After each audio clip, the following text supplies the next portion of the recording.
Changing color theme and file icons is really easy in VS Code. To do that, go to this settings icon and let's start with file icon theme. So click on it.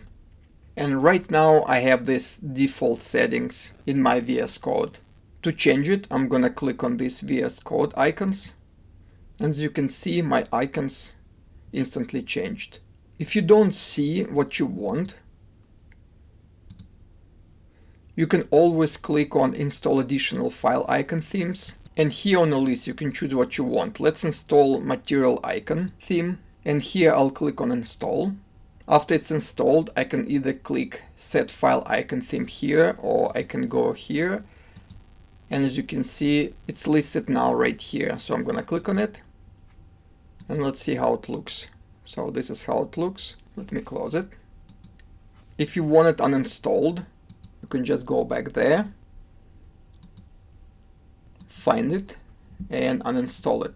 And after you uninstall it, you need to reload it. And as you can see, your file icons went back to the default ones. My personal favorite one is this VS Code icons. And if you don't have it on the list, you can go and load it from here. Besides your file icons, you can also change these icons on the left side.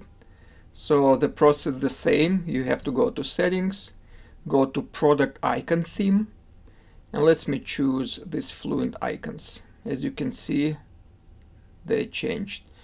I actually like the default ones, so I'm gonna go back and change it back to the default ones.